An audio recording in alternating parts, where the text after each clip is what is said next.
మధ్యలో మధ్యలో ఆందోళన కూడా చేశారు. పెద్ద ఎత్తున ఉదయం నుంచి సాయంత్రం దాకా కూడా బీఆర్ఎస్ క్యాడర్ అంతా కూడా ఇక్కడే నిలబడిపోయింది, అంటే తెలంగాణ భవన్ పరిసర ప్రాంతాల్లో. సో ఈరోజు కేటీఆర్తో పాటు మరి కొంతమంది నాయకులు కావచ్చు, క్యాడర్ కావచ్చు, ఖచ్చితంగా జూబ్లీ హిల్స్ పోలీస్ స్టేషన్ చేరుకునే అవకాశం ఉంటుంది. పోలీసులు కూడా తెలంగాణ భవన్ పరిసర ప్రాంతాల్లో పెద్ద ఎత్తున కట్టుదిట్టమైన ఏర్పాట్లు చేశారు. ఎందుకంటే క్యాడర్ కాస్త ఏదైతే పెద్ద ఎత్తున ఆందోళన దిగే అవకాశం ఉందన్న ఇంటెలిజెన్స్ వర్గాల సమాచారం.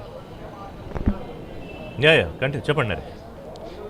తెలంగాణ భవన్ పరిసర ప్రాంతాల్లో కట్టుదిట్టమైన భద్రతను కూడా ఏర్పాటు చేశారు. ఇక పార్టీ పరంగా చూస్తే ఒక అలజడి కనిపిస్తుంది పార్టీలో, బీఆర్ఎస్ పార్టీలో. వాస్తవానికి పైకి మేకపోతు గాంభీర్యంగా నాయకులు ఉన్నప్పటికీ కూడా ఒకవైపు మున్సిపల్ ఎన్నికలకు బీఆర్ఎస్ పార్టీ నాయకత్వం అంతా సిద్ధమవుతుంది. ఇప్పటికే క్యాడర్ను సిద్ధం చేస్తున్నారు. జిల్లాల వారీగా సమీక్ష సన్నాహక సమావేశాలను కేటీఆర్ పెద్ద ఎత్తున ఏర్పాటు చేస్తున్నారు. మున్సిపల్ ఎన్నికల్లో సత్తా చాటాలనేది బీఆర్ఎస్ పార్టీకి చాలా ఇప్పుడు అనివార్యం. మున్సిపల్ ఎన్నికల్లో గెలిచి మళ్ళీ ట్రాక్లోకి రావాలి.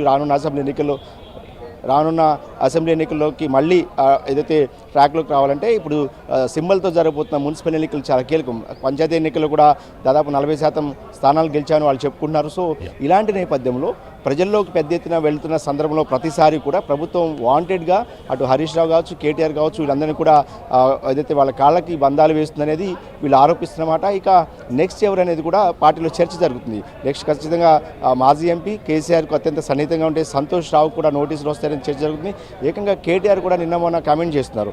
కేసీఆర్ కూడా నోటీసులు వచ్చిన ఆశ్చర్యపోనవసరం లేదు, కేసీఆర్ని కూడా విచారణకు పిలుస్తారు అనే మాట కూడా స్వయాన కేటీఆర్ లాంటి నాయకుడు చెప్తున్నారంటే ఖచ్చితంగా కేసీఆర్ కూడా ఈ ఫోన్ ట్యాపింగ్ వ్యవహారానికి సంబంధించి సిట్ నోటీసులు ఇచ్చే అవకాశం ఉందని చర్చ బీఆర్ఎస్ పార్టీలో చాలా బలంగా జరుగుతుంది. దానికి వాళ్ళు మానసికంగా కూడా సిద్ధమవుతారు, మెంటల్గా కూడా ప్రిపేర్డ్గా ఉన్నారు. అయితే కేసీఆర్ కూడా నోటీసులు వస్తే విచారణకు వెళ్లాల్సి ఉంటుందన్న మానసికంగా సిద్ధంగా ఉన్నారు. క్యాడర్ని కూడా సిద్ధం చేసిన పరిస్థితి. ఇక ఈ వ్యవహారంలో కవిత కామెంట్స్ కూడా చాలా కీలకంగా మారాయి. బీఆర్ఎస్ పార్టీకి చాలా ఇబ్బందికరంగా కూడా మారుతున్నాయి. ఏదైతే ఈ కేసుకు సంబంధించి మొదటి నుంచి కూడా కవిత చెప్తారు, స్వయాన ఇంటి అల్లుడు తన భర్త అనిల్కు సంబంధించిన ఫోన్ కూడా ట్యాప్ చేయించారు, అది కేటీఆర్ఐ చేయించారనేది కవిత ఆఫ్ ది రికార్డు కావచ్చు, ఆన్ ది రికార్డు కావచ్చు చాలాసార్లు చెప్తూ వస్తారు. సో ఇప్పుడు నెక్స్ట్ కవితకు కనుక నోటీసులు ఇచ్చి ఆమెను విచారణకు పిలిస్తే కవిత ఏం చెప్పబోతుంది, కవిత చెప్పిన దానిని ఆధారంగా చేసుకుని మళ్ళీ అటు హరీష్ రావుని ఇటు కేటీఆర్ను అవసరమైతే కేసీఆర్ కూడా నోటీసులు వస్తాయన్న చర్చ అయితే బీఆర్ఎస్ పార్టీలో చాలా బలంగా జరుగుతుంది. ఇక ఈ అంశాన్ని ఇంకో కోణంలో కూడా బీఆర్ఎస్ పార్టీ చెప్తుంది. ఏదైతే బొగ్గు కుంభకోణం జరిగింది, ఏదైతే నైనీ బ్లాక్ సంబంధించిన నిన్న కేటీఆర్ నోటీసులు వచ్చినప్పటి నుంచి కవిత ఒక ట్వీట్ పెట్టలేదు, ఎక్కడ మీడియా ప్రకటన కూడా రిలీజ్ చేయలేదు కదా. ఆఫ్ ది రికార్డ్గా 2 రోజుల క్రితం, నిన్న కాకంటే మొన్న ఆమె మీడియా ప్రతినిధులు పిలుచుకుని మరి ఈ వ్యవహారానికి సంబంధించి చాలా కీలకమైన కామెంట్ చేశారు. ఒక్క నిమిషం నరేష్, కేటీఆర్ నివాసం నుంచి బయలుదేరారు, నార్సింగ్ నివాసం నుంచి బయలుదేరి అక్కడికే వస్తున్నారు తెలంగాణ భవన్కి. ఇప్పటికే కొద్ది నిమిషాల ముందు హరీష్ రావు చేరుకున్న తర్వాత హరీష్ రావు, కేటీఆర్, అలాగే మిగతా మంత్రులు, మాజీ మంత్రులు శ్రీనివాస్ గౌడ్, ఇంకా ఇతర బీఆర్ఎస్ కీలక నాయకులు అందరూ కూడా ఒక కాన్వాయ్ చూస్తున్నాం మనం లైవ్లో.